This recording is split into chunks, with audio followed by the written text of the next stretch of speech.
seem to be any way for these students to go out. Obviously, there seems to be an illegal structure. It does not have the ventilation. It does not have the shafts that are mandated by the civic administrations across the country when it comes to constructing buildings.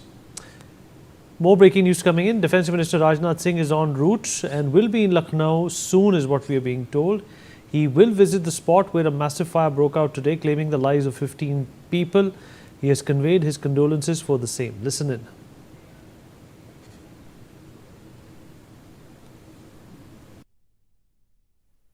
परिवारों के साथ है और इसके साथ ही मैं सभी घायलों के जल्द से जल्द स्वस्थ होने की कामना करता हूं और प्रशासन के कुछ अधिकारियों से भी हमारी बातचीत हुई है और तुरंत मैं लखनऊ के लिए इसमें प्रस्थान कर रहा हूं और मैं जाकर स्थिति का जायजा लूँगा।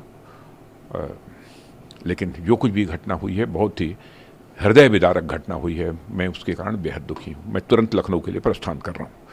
परिवारों के साथ है और इसके साथ ही मैं सभी घायलों के जल्द से जल्द स्वस्थ होने की कामना।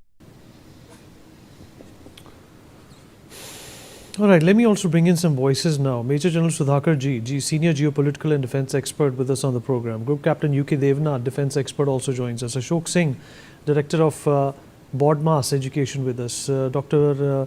Venkatesh Rao, Medical Expert, is also with us on the show. Mr. Vishal Pathak, Disaster Management Expert, with us on the show as well. General Sudhakar Ji, I'll start with you, sir. You're obviously, we're not talking about any geopolitics here. We're not talking about any defense deal. We're not talking about the Middle East here or the MOU being signed between the United States and Iran. We are talking about 15 innocent lives lost because of, firstly, mismanagement. Secondly, there's perhaps a palpable corruption in the system, in the administration, which does not make sure that coaching centers, or for that matter, any edifice in the country, has to be, protected against any kind of a fire or calamity. And because of this lapse, we have seen 15 young kids lose their lives. Something similar happened in Delhi also just a few days ago, where a hotel caught fire. What are the first thoughts that come to your mind, sir, when you see something like this happening so often in our country? Vinit, good evening. Thank you for inviting me for your show. Before I comment on the incident, let me at the outset extend my deepest of condolences for the departed soul in such an unfortunate mishap, and uncalled for, unwarranted, avoidable, I would say, to a large an extent. And I also pray to God for the bereaved family to be showered with the strength to bear this irreparable loss. May God be with them.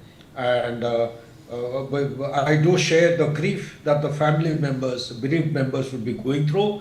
But the whole issue would be justified in our discussion, provided we are able to give some kind of a substantive takeaway as how to prevent a recurrence of such kind of accidents in future. Now come to the incident. First and foremost thing that comes to my mind is that the urban planning is in disarray all over the country, without any exception. I've been to most of the cities in the country. I don't think the urban development center of whichever organization or vertical is supposed to look after, they are doing their job as meticulously as they're expected to, or our policies are actually ill-founded.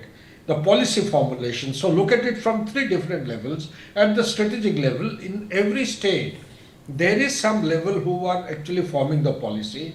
Intermediate levels, there are the regulators, and the functional levels, they are the implementers. At each of these levels, there are some checks and balances which are missing. In the instant case, looking at the optics or the picture that you have just showed, I personally feel it is absolutely uncalled for.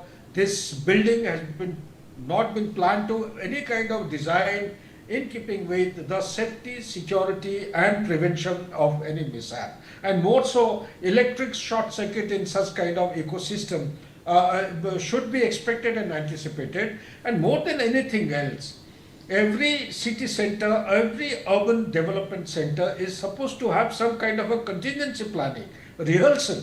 The summer that we know, El Nino is already broken out very, I would say, in unbecoming manner world over.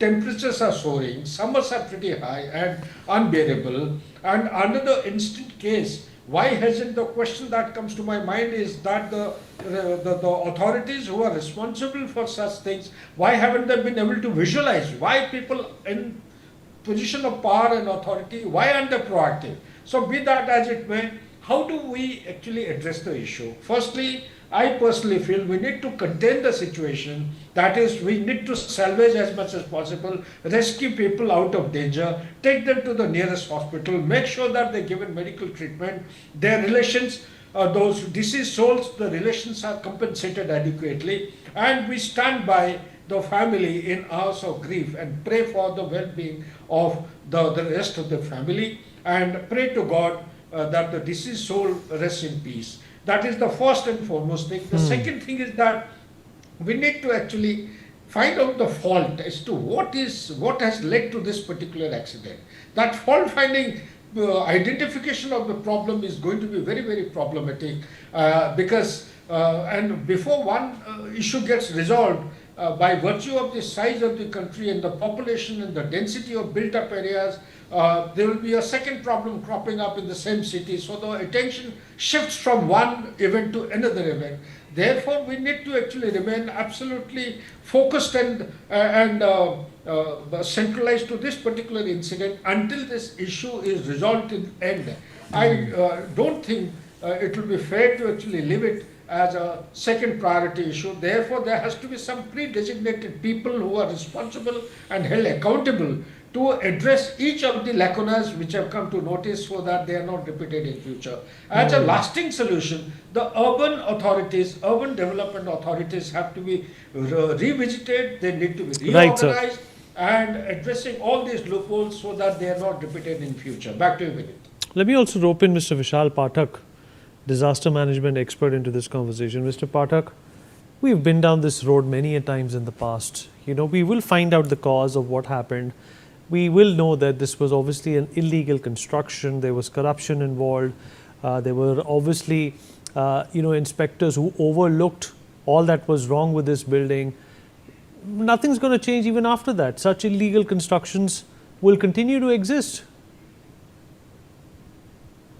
Well, yes, it's very big tragedy. More than 20 years ago, the horrific Kumbhakonam school fire shook our nation's conscience. Back then, All India Disaster Mitigation Institute gave us a vital lesson that we must mandate strict regular school safety audit. And here we must, radically expand our definition of school. Like as Sudhakarji mentioned about urban planning, same way learning does not just happen within the traditional four-wall classroom of four-wall schools. Today, millions of our children spend their days in coaching center, tuition hubs, gaming arenas. So if children are inside a building to learn, that building is a school. And how we can cover under our this policy and planning point is very much important, whether it is lessons from Kumbhakonam fire tragedy or recently what happened in Gujarat. So same way our lessons come to that. We must also, it is not only structure, because many times our focus is on the size of the building, but size, is it because of to accommodate more people, or safety is our top priority? So that is also important. We must also implement the core lesson from India's National School Safety Program. Is not just about structural bricks and mortar. It is required non-structural mitigation, means customized evacuation plan. And does the structure provides that? Does our preparedness plan provides that? And regular student mock drill. We also need to consider here that students jump from first floor and second floor, and how this, not just structure, but it is also about the mock drills and how we discuss this with the student as a important learning rather than just what is available in the book. Thank you. Group Captain UK Devnath also with us on the broadcast. Group Captain Devnath, you've heard the other panelists, and this is not the first time we all are grappling with a tragedy like this. It's obviously our civilian infrastructure that needs not only upkeep, it needs an overhaul. Definitely, absolutely shocking and rather avoidable accident once again. Probably time has come that all the civic agencies get together, you know, hold a session to find out what is wrong with our urban planning, or rather lack of urban planning.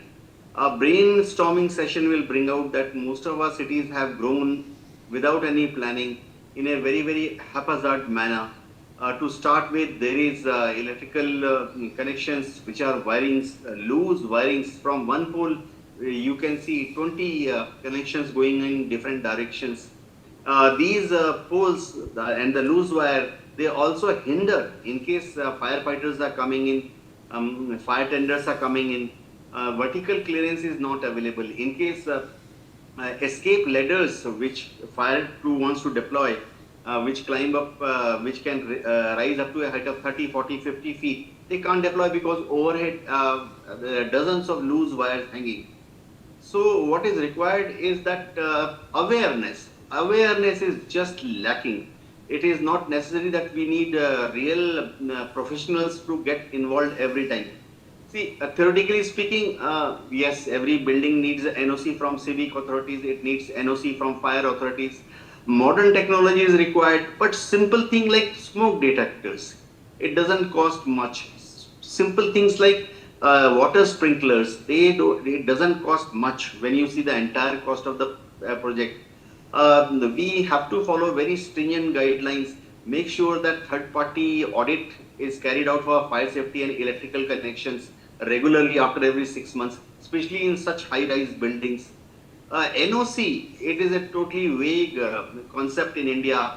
Users don't know what is NOC, and fire department and civic authorities, they play merry hell with the system of providing NOC. Basic precautions like if it is a hostel, then there should be multiple exits. There should be previously marked places where people can go and slide down, climb down, or shift to another building nearby. Escape routes have to be identified, briefed to the children. Prominent arrow marks must be given that in case of fire, just follow this arrow. Especially, we have to remember that once the fire comes in at night, there is no illumination because in all probability electricity will be switched off. So they have to be, illuminating. Luminescent painting must be used to say escape this way. It's very sad thing to happen. What is happening? My personal judgment is that probably nobody is bothered. They just couldn't care less attitude. So last but not the least, punish the people who are responsible for auditing such buildings. The fire department, people who have not carried out surveys of these buildings, owner of these buildings who have probably illegally extended the building, owner of these buildings who have probably not taken permission to use the building as a hostel or as a coaching area. There are many small things, but punishment itself will not work. What you have to do is educate all the educationists. See, many times you'll find these hostel fires, they are there because the educationists themselves are not aware. They're lecturers, professors, teachers, they themselves have not been trained what to do, how to treat the children. Yes. Right, sir. We have some breaking news coming in. Former Chief Minister Mayawati has called the incident